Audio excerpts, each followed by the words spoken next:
All my friends are heathens, take it slow. Wait for them to ask you.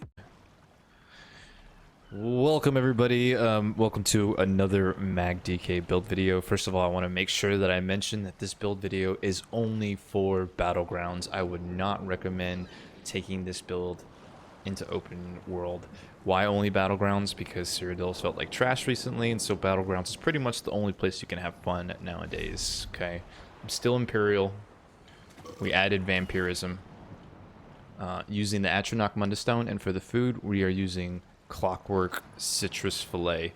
If you've got Witch Mothers, that's the poor man version, but Clockwork's the way to go, just so you can get some extra health recovery. Okay, even though I'm Vampire, I am Vampire, we're still rocking 658 health recovery, so some health recovery is better than none. Keep that in mind. I'm Imperial. You can make Breton work, but I really like Imperial on my MagDK. You'll see in the other build video that I have for MagDK, the red diamond passive is super good for MagDK.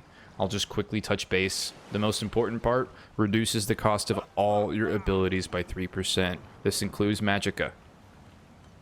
This includes blocking, roll dodging, breaking free, anything. All abilities. So, red diamond is really good for a MagDK in my opinion. Getting into the sets. Alright, we're rocking 5-piece Elf Bane on the body. Okay, Elf Bane comes in heavy, and I just think Magicka DK in ESO 2020 needs to be in heavy.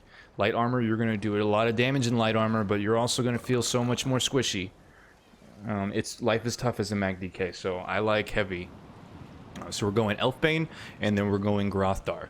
Now, what does Elf Bane do to Grothdar?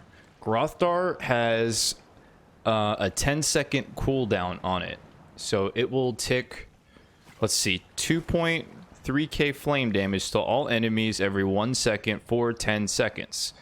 This effect can occur once every 10 seconds. Now, why it reads weird like this is because I have Elfbane on. Normally, Grothdar will say that it will tick for every 1 second for 5 seconds. Okay, and it'll say that you can have this effect occur once every 10 seconds, meaning that there's going to be a 5-second cooldown. Now, because of Elfbane, Elfbane's 5-piece bonus says that it increases your flame damage over time abilities by 5 seconds. Now, Grothdar, what does it do to Grothdar? It basically means that Grothdar has no cooldown now. So Grothdar will last a total of 10 seconds. The cooldown is 10 seconds. So as soon as Grothdar goes down, you have the potential for Grothdar to be up again. So not only is Grothdar up for a whole 10 seconds, which seems like a really long time for somebody who's just standing in it, but it's up all the time pretty much. And I'll probably have gameplay videos sometime in the future. So moving on, we've got Burning Spellweave, jewelry pieces, front bar, Inferno. Yeah, I know. This is not going to be fun to farm. And I understand. If you don't want to farm for this, replacement, New Moon. Pretty much, there's not going to be anything else that replaces Burning Spellweave outside of New Moon. Okay, so you're going to want to go New Moon if you don't have Burning Spellweave. And then finally, back bar, Sword and Board of Potentates. I've got Sturdy and Powered. I like Sturdy and Powered. There's the gear. I'm not going to go over champion points just because this is only for Battlegrounds, so we'll go over the skills.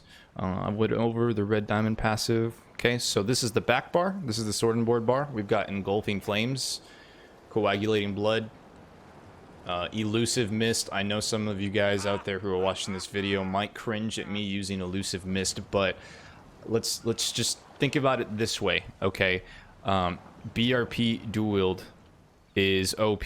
Major protection is OP. We all know that. BRP gives you 30% damage mitigation. Elusive Mist gives you 75% damage mitigation. Why would I not run something that gives me double the OP-ness of what BRP dual wield does? Okay, it's a snare removal, it's major expedition, and it's 75% damage reduction. Very much needed for a MagDK, in my opinion. In my opinion. You could go race against time, but you're not going to get minus 75% damage. So just keep that in mind. I've got volatile armor. Yeah, it's a shitty dot, but it brings Nightblades out of stealth, so I like volatile armor. Cauterize, and then Temple Guard. Now, why Cauterize on the back bar? It just feels better to have all your buffs on the back bar pretty much for me. Okay, front bar. I've got Flame Lash. Yes, I know a lot of people are going to suggest Molten Whip because it does more damage. That's not the point of this build. If you use Molten Whip, that's fine, but it's going to really weird out the playstyle, and if you can make it work, go for it. But I like the heal from Flame Lash. The heal is just too damn good. It's right now it's 12.2k over 2 seconds, but I'm not even buffed up, so I mean it's just a really good heal. Ellie Drain, Burning Embers, Fossilize, Empowering Chains. This is going to be another move that some people are going to look at and go, really, Sage?